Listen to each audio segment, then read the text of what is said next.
ہمارے نزدیک کسی بھی مقصد اور ہدف کو پانے کے دو قسم کے ذرائع ہیں، ایک مادی ذرائع جن کی طرف اشارہ ہو چکا، اور کچھ معنوی، روحانی اور غیبی طاقت کا سہارا، اس کی طرف توجہ کی ضرورت ہے۔ قرآن نے بھی بتایا ہے اولاد نہ ہوتی ہو تو اس کے لیے علاج ہے، حکیم بھی دوائی دیتے ہیں، ایلوپیتھک والے بھی دیتے ہیں، ہومیوپیتھک والے بھی جو ہے نا وہ دیتے ہیں، دعائیں بھی ہیں، میں نے روایت پڑھی ہے، کئی لوگوں کو منگوا کے بھی دیا ہے، بھائی جس کے ہاں اولاد نہ ہوتی ہو وہ فیروزہ کی انگوٹھی کے اوپر یہ لکھ کے پہنے، رب لا تذرنی فردا وانت خیر الوارثین۔ جہاں وہ ڈاکٹر کے پاس جانے کا حکم ہے وہاں یہ روحانی علاج کا بھی ذکر ہمیں ملتا ہے۔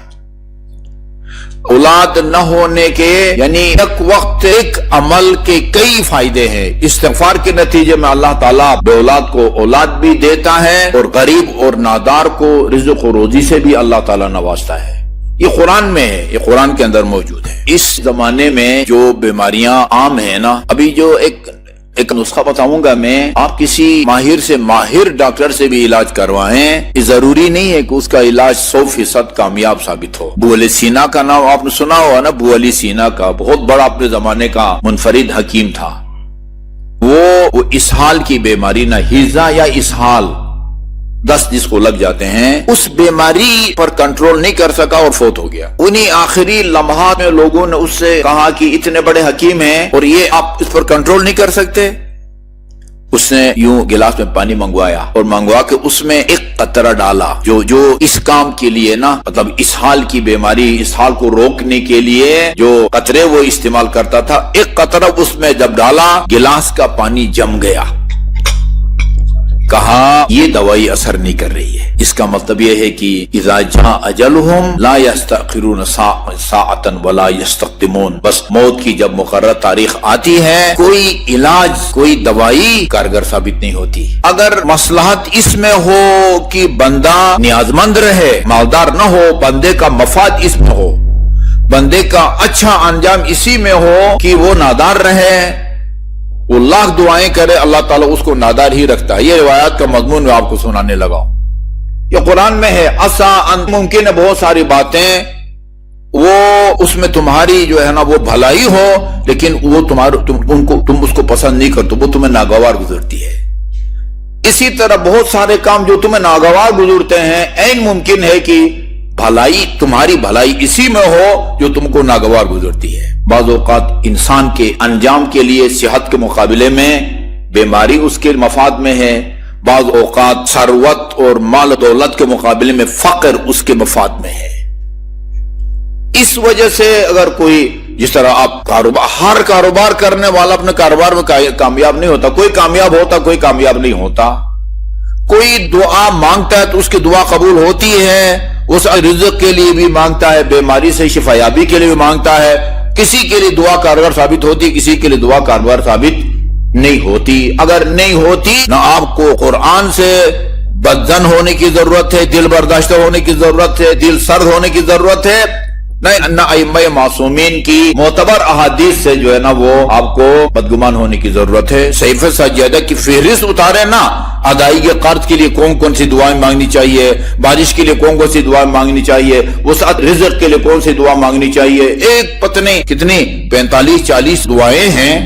یہ ضروری نہیں ہے کہ ہر پڑھنے والے کی دعا 100% قبول بھی ہو۔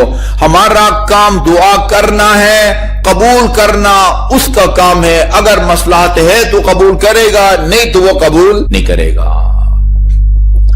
اچھا، یہ میں نے بہار الانوار اور دوسری کتابوں میں یہ پڑھا ہے۔